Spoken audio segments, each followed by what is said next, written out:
Balik lagi bersama saya Daniel Kristia dan kali ini kita akan podcast malam Jumat walaupun nggak di post malam Jumat. Nah, kali ini aku mau bacain thread horor dari Twitter dari @thismeme yang akan dibacakan threadnya oleh host magang kita. Halo, kembali lagi bersama aku, Mega. Oke, ini aku dapat sih di Twitter kemarin baca-baca di Twitter ya karena gabut malam-malam terus bacanya kayak gini ya. Pas banget ya, serem-serem pas malam gitu kan. Ini dari judulnya tuh kayak tertarik karena judulnya keren sih ini. Keren dan serem. Apa kalian mau bertukar tempat denganku memelihara makhluk ini? Kayaknya kurang serem deh kalau gitu. Harusnya kayak gini. Harus dibaca. Gimana deh? Apa kalian mau bertukar tempat denganku memelihara makhluk ini? Agak merinding nggak? Merinding banget. Jadi langsung aja dibacain. Jadi gini, aku ingin bacain ya. Oke, apakah kalian mau bertukar tempat denganku memelihara makhluk ini? Nama gue sebut saja Vira. Sebenarnya gue nggak mau menceritakan hal ini. Takutnya yang baca terpengaruh. Tapi gue ingin kalian merasakan apa yang gue rasakan sampai saat ini. Gue sempet ngalamin gangguan jiwa saat peristiwa ini menimpa gue. Tapi gue sadarin bahwa gue harus bertanggung jawab atas apa yang gue lakukan. Sampai akhirnya gue menerima semua apa adanya. Meski sekarang hidup gue gak membaik, tapi juga gak seburuk di awal. Gue mulai ceritanya. Semua bermula ketika gue SMA di Bandung, tahun 1995. Ayah dan ibu gue pindah ke Bandung, tepatnya di belakang pasar Cicadas. Gue masuk di kelas 11 SMA negeri bergengsi di Bandung. Sebab nilai gue sebagai pindahan anak Jakarta termasuk tinggi. Kepala sekolahnya juga langsung nerima gue. Berhasillah gue masuk ke sekolah ini. Gue kasih clue sekolahnya di mana. Gedungnya peninggalan Belanda. Singkat cerita, gue banyak punya temen cowok di SMA ini. Teman sebangku gue, si Dudung, dan beberapa lainnya. Tapi ada satu yang orangnya aneh. Sebut saja Raden. Raden ini anaknya rada creepy. Bukan karena nakal, tapi karena dia bisa ngeliat makhluk begituan deh. Suatu hari Kamis, gak sengaja Raden belum pulang. Dia masih mencatat beberapa teori yang ditulis guru fisika di papan tulis. Sama, gue juga. Masalah di hidup gue cuma satu, teori. Benci banget, gue lebih suka praktek. Di kelas sisa gue sama dia, tapi gue berhasil selesaiin duluan. Gue segera membereskan tas. Gak tahu ada angin apa gue samperin dia dan itu salah. Sebab dari situlah malapetaka dalam hidup gue dimulai. Gue samperin dia dan so akrab. Masih lama? Tanya gue. Raden ngeliatin gue acuh tak acuh. Gue Vira, anak baru. Gue nyodorin tangan. Raden membalas tangan gue. Raden, kata dia dengan suara agak serak. Gue liatin, lu suka ngobrol sendiri? Gue diceritain sama anak-anak. Katanya, lu bisa ngeliat yang gaib gitu ya? Gak takut lu? Tanya blow on banget sumpah. Ngapain juga gue to the point begini? Kenapa lu tanya begitu? Lu mau tahu? Tanyanya ke gue. Gue mengangguk. Iya. Gue bisa lihat makhluk halus dan sejenisnya. Jadi gak usah kaget kalau tiba-tiba gue ngomong sendiri. Jelas kan? Katanya sambil berdiri tanda mau pulang. Gimana caranya bisa lihat hantu itu? Keturunan. Lagi-lagi gue menanyakan hal yang terlalu pribadi. Dan ini pertanyaan yang paling membuat gue menyesal seumur hidup. Kalau lu mau tahu, ikut gue. Kata Raden. Ayo naik. Raden mengajak gue naik ke motornya. Wah, gue makin penasaran. Gak ada takut-takutnya sumpah. Akhirnya gue naik ke motornya Raden. Gue mau dibawa kemana Den? Tanya gue. Ke rumah gue, jawabnya. Gue dan Raden sampai di rumah dia. Assalamualaikum, kata Raden kala memasuki rumahnya. Salamnya dijawab dari dalam oleh suara perempuan. Tak berapa lama, pintu rumah terbuka. Terlihat wanita parubaya dengan wajah pucat menyambut Raden. Dari mana saja kamu? Ibu sangat khawatir. Dia dari tadi bikin keributan dalam kamarmu. Ibu tak bisa apa-apa. Ibu hanya duduk di ruang tamu saja. Sehingga kalau ada apa-apa, ibu bisa langsung keluar dari rumah. Ujar wanita itu yang tak lain adalah ibunya Raden. Raden hanya menghela napas. Setelah cium tangan ibunya, dia mengenalkan gue. Bu, ini Pira, murid baru di sekolahku, baru 2 bulan. Fir, duduk dulu, gue ambilin air, lu pasti haus, kata Raden. Gue menggeleng, gak usah repot-repot Den. Ngobrolnya di teras aja ya Pir, kata dia lagi. Aku mengiyakan. Pastikan jangan kemana-mana, apapun yang terjadi tetap di teras ini, kata Raden, bicara tanpa memandang gue. Rumah Raden cukup asri dengan beberapa pohon yang ditanam di pekarangan rumahnya. Hari ini menjelang petang, tapi bukan sore, sekitaran waktu sholat asar gitu. BTW lama banget ngambil air doang. Gue menebar pandangan ke arah luar pagar rumah Raden. Yang bikin gue janggal, dia gak punya tetangga. Di jalan ini memang banyak rumah kosong.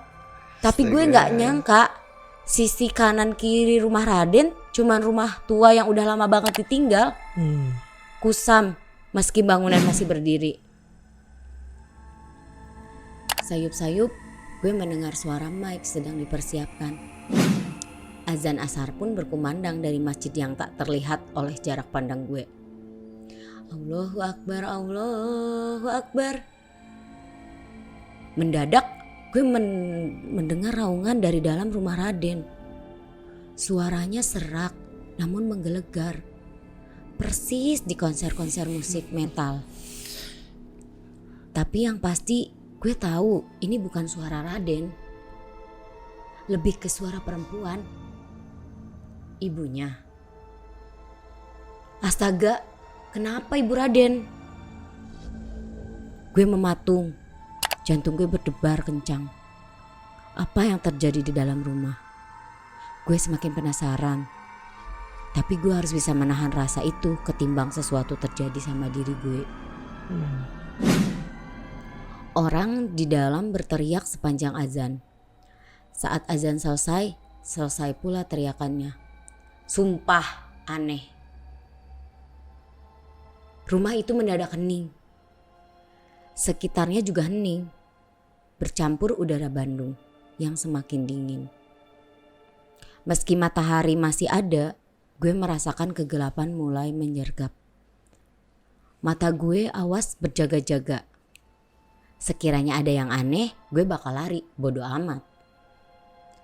Sejam berlalu, sore makin kelihatan. Raden belum muncul-muncul. Gue makin gak tenang. Kemana nih anak? Waktu perkiraan gue menunjukkan pukul 16.30 waktu Indonesia Barat. Perkiraan aja, karena zaman dulu belum ada HP dan gue gak pakai jam tangan. Sore di jalan itu lebih sepi lagi. Sumpah, ini jalan gak ada kehidupannya sama sekali. Hari itu untuk pertama kalinya gue merinding. Namun sekarang ini gue ngerasain merinding itu kayak apa. Sumpah, gue sudah ada di tingkat ketakutan sekarang. Gue ketuk-ketuk aja pintu. Den, Raden. Pintu gue ketuk. Dan cuman memanggil nama dia. gak ada sautan, gue ketuk lagi agak keras dan masih memanggil namanya.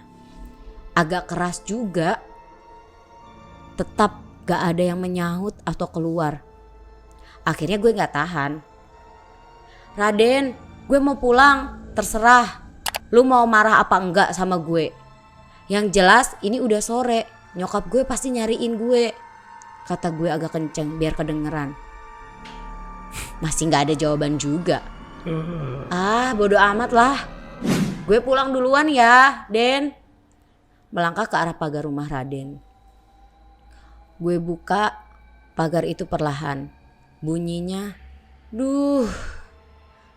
kayak pagar yang gak diminyakin berabad-abad. Krek, sumpah serem banget. Gue tutup lagi pagar itu. Gue celinguk, memandang kiri kanan. Gak ada aktivitas manusia. Gue berusaha mengingat-ingat jalur motor yang tadi diambil Raden. Cuman itu cara gue keluar dari lingkungan sini. Gue beranjak ke arah kanan. Dan di sudut mata kanan pula gue menangkap sebuah gerakan. Gue nengok ke arah rumah Raden. Dari kaca depan yang ditutupi gorden tebal, ada tangan berwarna putih pucat yang menempel pada kaca dan melambai ke arah gue. Seketika bulu kuduk gue merinding. Udah jauh gue lari, akhirnya gue menemukan keramaian. Ada pangkalan ojek, angkot, dan kendaraan lalu lalang. Gue langsung mendekati tukang ojek. Bang, ke Cicadas, kata gue dengan napas engap. Atuh jauh Neng. Kenapa? Kok kayak orang ketakutan Neng? Tanya abangnya. Gue gak jawab pertanyaan dia. Berapa ke Cicadas? Dia menyebutkan 20.000. Zaman 90-an. Uang segitu kayak 200.000. Zaman sekarang mahal banget. Gak pakai nawar, gue langsung bergegas naik di jok belakang. Buruan bang, kata gue. Abangnya langsung ngebut. Sampai di rumah nyokap udah gak enak banget mukanya. Dari mana saja kamu Pir? Gue gak nyaut. Yang ingin gue lakukan hanya mandi dan langsung tidur. Gue malas mengingat peristiwa barusan yang gue alamin. Tangan pucat yang melambai. Anjir lah. Sampai di sekolah, gue menghambur ke kelas. Namun, kala ingin melewati lorong menuju kelas, dari ujung lorong gue berasa aneh. Gue hentikan lari gue dan memandang dari kejauhan. Ada sosok aneh di ujung lorong. Meski matahari bersinar cerah, tapi sosok itu samar. Yang bisa gue rekam, dia mengenakan gaun khas noni Belanda yang roknya mengembang. Bagian rambutnya tersanggul tinggi, kepalanya jatuh ke arah kiri dan tangannya ke arah depan. Bisa gitu. Badannya agak membungkuk. Wajahnya seperti siluet. Tangannya bergerak pelan ke arah atas. Menekuk dan melambai ke arah gue. Jujur, walau merinding, gue dekati dia perlahan.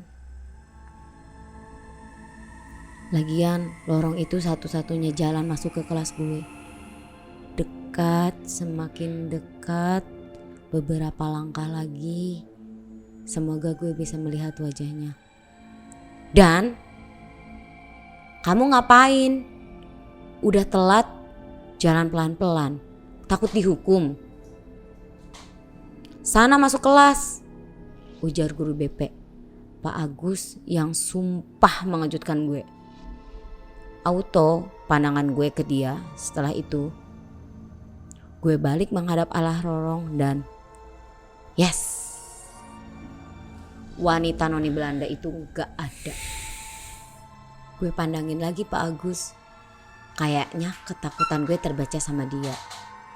Muka kamu beda. Kalau kamu melihat sesuatu, abaikan saja. Tetap doa, minta perlindungan Tuhan, kata Pak Agus. Gue ketuk perlahan pintu kelas. Piu.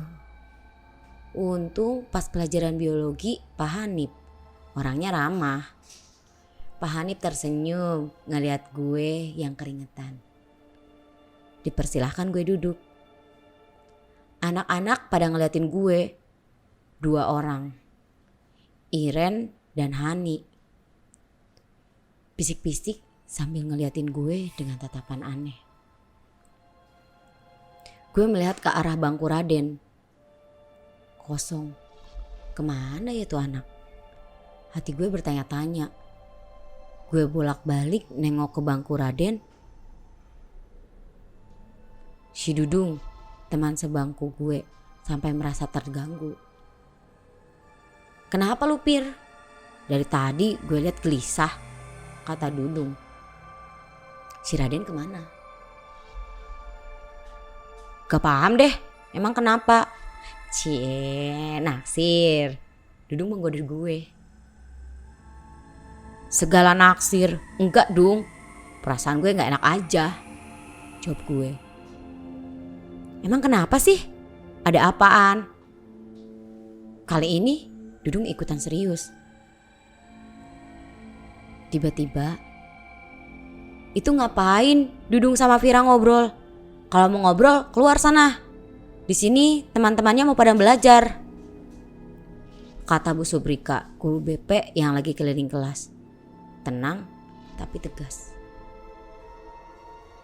Gue dan Dudung terdiam. Langkah kaki Bu Subrika mendekati kami. Gue sama Dudung makin dalam duduknya. Bu Subrika meletakkan tangannya di atas meja. Gue auto memandangi tangan Bu Sub. Dan gue shock. Itu tangan yang sama. Tangan yang melambai ke arah gue lewat jendela rumah Raden. Gue langsung dongak kepala menatap wajah pemilik tangan itu. Tuhan, wajahnya Bu Subrika. Tapi matanya putih. Kulit mukanya abu-abu. Tolong gue lah. Siapa ini yang di hadapan gue? Gue nunduk kenceng lagi. Gue pejamkan mata sambil baca doa dalam hati, berharap siapapun yang merasuki Bu Subrika segera pergi. Tak berapa lama, Pira, hei, ibu lagi bicara sama kamu. Kenapa malah merem? Komat kamit, emang ibu setan? Gemuruh tawa seisi kelas terdengar. Gue dongkak kepala lagi dan buka mata. Itu beneran Bu Subrika. Maaf Bu, kata gue. Dudung udah sikut-sikutan sama gue. Kalian berdua nanti ke ruangan ibu, kata Bu Subrika agak kesal. Anjir, Dudung tepuk jidat. Sampai sini gue skip ya, langsung ke sekolah usai. Dung, lu tahu nggak Raden kemana? Elah, masih aja nanyain Raden. Mana gue tahu Pir. Emang nggak ada keterangan? Enggak. Dung, kita ke rumah Raden yuk. Hah? Lu tahu rumah Raden? Tahu. Dudung cuman ngasih muka bingung. Untung Dudung bawa motor. Gue juga pesan sama mama Dudung agar nganterin gue sampai rumah kalau urusan ke Raden sudah selesai. Dudung sepakat. Selama perjalanan kami ngobrol di atas motor. Gue selama sekolah di sini, selama kenal Raden belum pernah ke rumahnya. Lu malah duluan. Buset. Jujur aja Dung, awalnya gue penasaran kenapa dia suka teriak-teriak sendiri. Gue dengar dari Ismi, katanya Raden bisa lihat setan. Ya gue tanya. Jawab gue. Lu ngapain nanya begituan Saodah? Pak Mali kata-kata orang Sunda teh. Itu hal yang gak bisa dibicarakan kecuali sama yang ngerti gituan juga. Elah, namanya juga penasaran, ketus gue. Kata kokolot aing. Dudung mendadak serius. Gue diam. Belok kanan dong, kata gue saat udah hampir tiba. Lah, ini kan jalan B. Anjir, kok gak ngasih tahu dari awal? Emang kenapa dong? Lah, lu belum tahu? Gue menggeleng. Kenapa emang dong? Wah, gimana nih ceritanya? Baru sampai seperempat loh yang aku bacain. Ini seperempat cerita tapi udah bikin merinding jujur. Dari tadi aku kayak merinding karena bayangin ya, karena baca kan pasti bayangin kayak visualnya gimana. Sumpah 2 momen yang bikin merinding ya. Yang pertama waktu ini dia berusaha keluar dari rumahnya Raden tuh ya. Oh iya, Raden. Rumah Raden. Gila nggak kebayang kalau misalnya aku di posisi itu gitu kan. Aduh, gimana ceritanya? Gimana mau pulangnya itu loh? Dia cewek seorang diri. Iya sih, tapi menurut aku pribadi, lagian dia kurang kerjaan anjir. Ngapain dia? Tapi kan kepo. Ya tapi kan kayak dia kan ngapain harus nanya to the point kayak gitu. Sedangkan orang lain juga gak ada yang mau nanya Raden. Iya iya. Tapi gue mau nanya nih, kalau misalnya lu punya teman, terus misalnya lu punya teman dan temen lu misalnya ya diisukan bisa berbicara dengan yang tak kasat mata, lu mau nggak main ke rumahnya? Aku tuh nggak apa-apa, main-main aja. Karena tujuan gue ya cuma main gitu loh, nggak yang cari-cari gitu loh. Nanti kalau misalnya aku cari-cari malah beneran lihat gitu loh. Soalnya jujur aja aku penakut kan, jadi yang kayak gitu ya udahlah buat temenan aja gitu. Tapi kalau aku mau nanya nih, kalau misalnya lu jadi Vira, lu bakal langsung bilang ke orang-orang nggak sih bahwa kejadian yang dia alamin itu, yang pas di rumah Raden? Enggak sih, pasti aku kayak kalau aku pasti cari dulu sejauh mana aku harus tahu gitu loh. Baru nanti aku share ke temen yang deket aja, ya TTA gitu, yang teman-teman aja gitu. Jujur sih aku takut. Aku juga takut tau. Wah, sebenarnya ini yang, masih seperempat perjalanan cerita ya, tapi masih seru ya. Temen-temen kalau bisa jangan dengerin sendiri atau nonton sendiri deh. Iya, pokoknya ajak temen sekeluarga sekampung boleh lah buat nonton. Boleh. Biar nggak ketakutan. Tapi buat aku pribadi ya, aku tuh kan kebiasaan masak ataupun mandi deh kadang. Tapi aku tuh biasanya sering dengerin podcast. Nah, cocok banget nih buat Sobat Radar Jogja yang mungkin suka horor tapi males baca tweet di Twitter atau di blog-blogspot gitu. Nah, kita di episode ini kita bacain. Betul. Kita bacain tweet-tweet yang horor, menurutku horor, menurutnya horor, dan menurutnya Sobat-Sobat Radar Jogja horor. Jadi kita bacain. Mungkin kalau Sobat Radar Jogja pernah nemu tweet horor gitu, langsung aja kirimin ke kita lewat DM ya, DM. Betul. Atau kirimin di komen aja.